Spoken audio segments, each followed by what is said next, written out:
ओ नन्हे से फरिश्ते तुझसे ये कैसा नाता, कैसे ये दिल के रिश्ते। 1969 में एक फिल्म आई थी एक फूल दो माली, जिसमें बलराज साहनी एक छोटे से बच्चे के साथ ये गीत गाते हैं। प्रेम धवन की लिखी लाइनें आज भी हर परिवार में जब कोई गाता है तो वो खुश हो जाता है, क्योंकि उनके यहाँ कोई नन्हा सा फरिश्ता आने वाला है। लेकिन दोस्तों, बदलते दौर में ज़िंदगी इतनी व्यस्त हो गई है कि कई बार हम परेशान हो जाते हैं, फिर परिवार के ताने, फिर पूरे समाज की उलाहना कि बच्चा क्यों नहीं हो रहा है। तो घबराइए मत, आज हम जो है आपकी बात करवा रहे हैं डॉक्टर मल्लिका डोशी जी से। मैडम, आपका बहुत बहुत स्वागत है। और मैडम के बारे में हम आपको बता दें कि मैडम प्रसूति एवं बांझपन स्पेशलिस्ट है। तो मैडम, सबसे पहले तो ये जानना चाहते हैं कि दरअसल ये बांझपन होता क्या है, क्यों होता है ये? बांझपन क्या होता है, इसका जवाब तो आई गेस सभी जानते होंगे कि बांझपन होता क्या है जी। बांझपन यानी शादी हो गई है और टाइम हो गया और बच्चा नहीं हो रहा है, तो उसको बांझ कहा जाता है जी। एंड जिसको इंग्लिश में इनफर्टिलिटी कहा जाता है। और क्यों हो रहा है, हाँ। इसके कारण बहुत सारे हैं। बहुत सारों में एक बहुत इम्पोर्टेंट कारण है जो आपने अभी शुरुआत जब आपका इंटरव्यू किया था उसमें कहा था, व्यस्त जिंदगी। आजकल ज़्यादा हायर एजुकेशन की वजह से, हायर एजुकेशन के बाद लेट मैरिजेस की वजह से, मैरिजेस के बाद प्लानिंग की वजह से, वो प्लानिंग इतनी लंबी हो जाती है कि मेन रीज़न हो गया है कि वो जो एज होती है, जो रिप्रोडक्टिव लाइफ होती है, जिस टाइम पे प्रेगनेंसी हो जानी चाहिए, जिसमें रिप्रोडक्शन का टाइम जो कि बेस्ट होता है, एक जो मेल में होता है फीमेल में होता है, वो बिलो 30 साल के पहले वो बेस्ट होता है, जिस टाइम पे अगर वो लोग प्रेगनेंसी प्लान कर लें तो बहुत इजीली कंसीव कर सकते हैं। पर वो चीज़ अब खिंचा गई है और इस वजह से नॉर्मल प्रेगनेंसी आजकल होना मुश्किल हो रहा है। एंड ज़्यादा से ज़्यादा बहुत सारे पेशेंट आजकल इनफर्टाइल, मतलब बांझ हो रहे हैं। ये बात तो आपने बिल्कुल सही कही, क्योंकि हम देखते हैं, जैसे आपने कहा कि 30 के पहले जो है ये कंसीव कर लेना चाहिए बच्चा, लेकिन आजकल जो लाइफ को लेकर है कि 30 के बाद तो लोग शादियां कर रहे हैं जी, हाँ। तो फिर आगे बहुत दिक्कतें होती है। पर हम देखते हैं कि हेल्दी लाइफ भी जी रहे हैं, जिनकी जीवन शैली स्वस्थ भी है। हम अगर ग्रामीण परिवेश की ओर आगे बढ़े तो वहां पर भी कम उम्र में, मतलब शादी की सही उम्र में शादी हो भी रही है, फिर भी प्रेगनेंसी उसके बहुत सारे कारण हैं। तो पैथोलॉजिकली, फिजियोलॉजिकली, बायोलॉजिकली बहुत सारे कारण हैं। तो एक मेन कारण जो इंडिया में देखा गया है वो है ट्यूबरक्लोसिस, जिसकी वजह से जो नलियां होती है, जैसे कि बच्चादानी होती है, यूट्रस होता है, उसकी 2 नली होती है जहाँ बच्चा बनता है, वो ब्लॉक हो जाती है। उसके अलावा बहुत सारे खान पीन के ऊपर डिपेंड करता है। आजकल दारू और ड्रग्स और इन सब चीज़ों का सेवन बहुत बढ़ गया है, वो भी एक बहुत इंपॉर्टेंट रीज़न होता है। उसके अलावा जो खाने में पेस्टिसाइड्स होते हैं, उसके अलावा हेरिडिटरीकली ऐसे भी बहुत सारे फैमिलीज होती जिसमें जो पापा थे, फादर थे, उनको भी प्रेगनेंसी में प्रॉब्लम हुई थी। फिर वो बताते हैं कि उन्हें उस वक्त कोई दवाई ली थी और उसके बाद जो बच्चे होते हैं उनमें भी प्रॉब्लम होती है। तो इसकी बहुत सारी रीजंस हैं जिसकी वजह से प्रेगनेंसी नहीं हो पा रही है, और वो रीजंस अब बढ़ते जा रहे हैं, मतलब वो कम नहीं हो रहे हैं। इसमें आनुवांशिकता भी एक कारण है। तो ये तो बड़ा एक महत्वपूर्ण कारण हो गया। चलिए, इसमें मैडम फिर आगे हम ये जानना चाहते हैं आपसे कि ये सारी कारण हो भी गए, हेल्थी लाइफ भी है, सब कुछ है, फिर भी नहीं हो रहे हैं बच्चे, तो फिर अब हम इसके विकल्प की ओर अगर आगे बढ़े तो इसका विकल्प क्या हो सकता है? इसका विकल्प ये होता है कि शादी हो गई है और शादी को 1 साल हो गया है और 1 साल में हस्बैंड वाइफ ये बात जानते हैं कि वो साथ में रहे हैं बिना किसी प्रोटेक्शन को यूज किए हुए, कोई गर्भ निरोधक गोलियां या फिर कॉन्डम, ऐसा कोई प्रोटेक्शन यूज किए हुए, और फिर भी प्रेगनेंसी नहीं हो पा रही है, तो 1 साल होते ही से उनको बिल्कुल स्त्री रोग विशेषज्ञ, जिसे गायनेकोलॉजिस्ट कहा जाता है, उससे दिखाना चाहिए।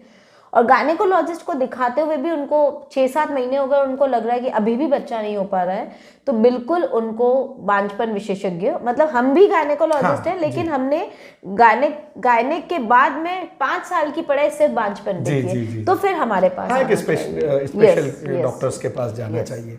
तो चलिए, वो आपके पास भी आ गए और उसके बाद वो सब कुछ कर रहे हैं, आपके सलाह के अनुसार भी काम कर रहे हैं, और अगर फिर भी कंसीव नहीं हो रहा है बच्चा, तो फिर उसका ऑप्शन क्या हो सकता है? हमारे पास आ रहे हैं तो हम वैसे भी सिर्फ 2 ऑप्शन देते हैं जो फर्स्ट और लास्ट होता है जी।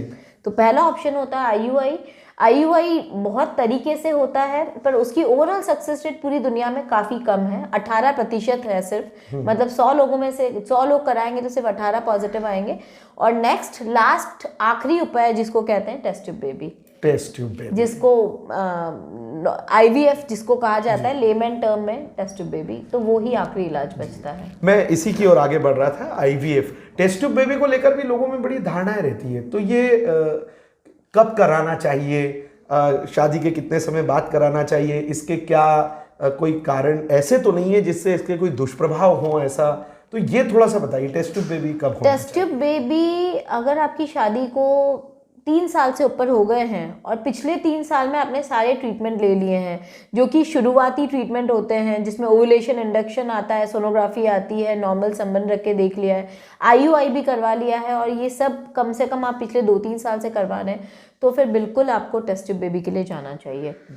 और टेस्ट ट्यूब बेबी के आपने कहा था कि साइड इफ़ेक्ट्स क्या होते हैं, आपका ये कहना था। एज सच साइड इफ़ेक्ट्स तो मैं नहीं कहूँगी, लेकिन हाँ स्पेशली फीमेल पेशेंट जिसके अंदर हम एग बनाते हैं तो हमको काफ़ी मात्रा में हार्मोन्स देने पड़ते हैं, बट ओवरऑल उन हार्मोन्स का एज सच साइड इफ़ेक्ट नहीं होता है क्योंकि वो नेचुरल हार्मोन्स होते हैं और उनका जो रोल होता है मेन अंडे बनाने का, तो एज सच कोई मेजर साइड इफेक्ट नहीं होता है। उस टाइम के लिए हार्मोन इम्बैलेंसेस की वजह से कुछ जी घबराना और इस टाइप की ब्लॉटिंग वगैरह चीज़ें होती, बट कोई मेजर चीज़ आप बोलेंगे तो ऐसा कुछ नहीं होता जी। थोड़ा सा मैं इसकी प्रोसेस की ओर आगे बढ़ना चाहता था कि ये आधुनिक आईवीएफ जो है टेस्ट ट्यूब बेबी का, ये क्या है, इसकी प्रोसेस क्या होती है? आधुनिक मतलब रीसेंट आपका कहने का मतलब है। इसमें ऐसा होता है कि पहले तो ऐसा होता था कि टेस्ट ट्यूब बेबी की साइकिल 1-1 महीने चला करती थी, डॉक्टर्स बुलाते थे, गांव से पेशेंट जाते थे, इंजेक्शन लगाने जाते थे डेली, उनको डेली जाना पड़ता था, रुकना पड़ता था। अब नया हमने ये किया है कि इसको हमने कट शॉर्ट करके काफ़ी शॉर्ट प्रोसेस कर दिया है और शॉर्ट प्रोसेस में हमने हमारी विजिट जो कि मेन सेंटर पे होती है उसको काफ़ी कम कर दी है और उसमें ऐसा होता है कि पेशेंट को सिर्फ 5 बार आना पड़ता है और वो भी डेली नहीं आना पड़ता है। हम कितनी बार पार्सल इंजेक्शन भी दे देते हैं जो कि हमारे सैटेलाइट सेंटर्स पे लग जाते हैं और उन 5 बार में हम बच्चा बना के डाल देते हैं और उसमें भी 5 बार मतलब आ जाए तो उसके 4 दिन बाद 5 दिन बाद, ऐसे डेली नहीं बुलाते हैं हम।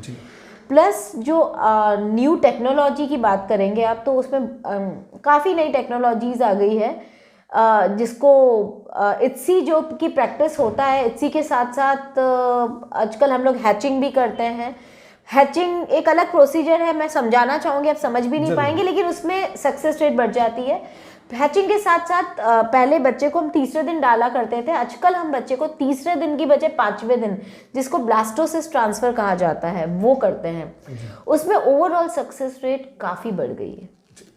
एक हमारा एक सामाजिक परिवेश है जिसमें एक बहू जो होती है वो थोड़े समय बाद अगर उसे बच्चा नहीं हो रहा है तो जो घर में सास होती हैं, दादी नानी होती हैं, वो बड़ा ये कहती है कि भगवान की इच्छा नहीं है, भगवान की इच्छा नहीं है। तो मैं चाहता हूँ चलते चलते एक संदेश जो है आप उन हमारी बुज़ुर्ग महिलाओं को, बुज़ुर्ग लोगों को दें जो टेस्ट ट्यूब बेबी की बात को समझती नहीं है, तो अपनी ओर से आप थोड़ा सा बताइए। मैं ये बताना चाहूँगी कि प्रेगनेंसी मतलब बच्चा रहने के लिए 3 चीज़ें बहुत ज़रूरी होती है। पहली चीज़ अंडाणु जो कि वाइफ में से मिलते हैं, दूसरी चीज़ शुक्राणु जो कि हस्बैंड से लेते हैं, और तीसरी चीज़ जो होती है बच्चादानी जो कि हमने जिसका यहाँ पे रखा हुआ है। तो ये तीनों चीज़ें अगर अच्छी हो तो प्रेगनेंसी बहुत इजीली रह जाती है, लेकिन इन तीनों में कहीं भी तकलीफ आएगी तो प्रेगनेंसी नहीं रह पाएगी। तो अल्टीमेटली आज नेचुरली आप खुद से कोशिश कर रहे हो और प्रेगनेंसी नहीं हो पा रही है, मतलब इन तीनों में से कहीं ना कहीं तकलीफ है। तो हम उसको कैसे उस चीज़ को सुलझाते हैं कि हम देखते हैं कि हमको कहाँ तकलीफ लग रही है, महिला में, पुरुष में या फिर महिला की बच्चेदानी में। उसका इलाज करके जो अंडा और शुक्राणु अंदर मिलने चाहिए थे और जो अंदर नहीं मिल पा रहे हैं और इस वजह से प्रेगनेंसी नहीं हो रही, उसको हम बाहर करते हैं, जो कि काफ़ी कुछ नेचुरल प्रोसेस जैसे ही होता है, उसके ऐसा कोई साइड इफेक्ट नहीं, और ना ही बच्चे के ऊपर कोई प्रॉब्लम आती है। और उस बच्चे को जो कि अंदर नहीं बन पा रहा उसको बाहर बनाते हैं और फिर उसको बच्चेदानी में डालते हैं। तो टेस्ट ट्यूब बेबी एक ऐसी चीज़ है जिसको अब आज के ज़माने में अगर 3 साल से ऊपर प्रेगनेंसी को हो गए हैं और बच्चा नहीं हुआ है तो बिल्कुल एक्सेप्ट करना चाहिए। कोई मतलब नहीं कि आप 10-10, 15-15 साल इस चीज़ को खींचे, और अब ये बहुत इजीली अवेलेबल है। यहाँ तक कि आज खंडवा जैसी जगह, खरगोन में भी हमने एक सेंटर डाल दिया है, यहाँ तक आपके पास डॉक्टर्स आ रहे हैं, आपको तो सिर्फ 4 कदम चलना है, बचे हुए हम चलेंगे। नहीं, क्यों नहीं, 4 कदम नहीं, 40 कदम चलेंगे। हमारे जितने दर्शक हैं जिनके घर में इस प्रकार की प्रॉब्लम्स है, तो दोस्तों ये बहुत बड़ा सब्जेक्ट है मैडम, मैं समझता हूँ हम कम समय में इसे कंप्लीट नहीं कर सकते। और डॉक्टर मल्लिका जोशी इंदौर में अपनी सेवा देती हैं, उसके साथ साथ निमाड़ क्षेत्र में, आप खंडवा में, खरगोन में भी आपके सेंटर्स हैं, यहाँ पर भी आप कंसल्ट कर सकते हैं। आपको किसी भी प्रकार की कोई समस्या है, आप चाहें तो अपने निकटतम जो चिकित्सक है पहले उनसे भी सलाह लें।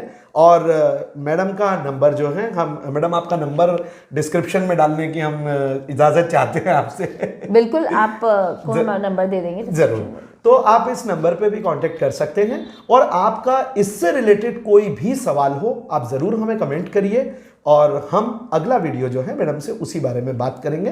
मैडम, आप हमसे जुड़ी और आपने हमारी समस्याओं का समाधान किया, आपका बहुत बहुत धन्यवाद। Thank you so much.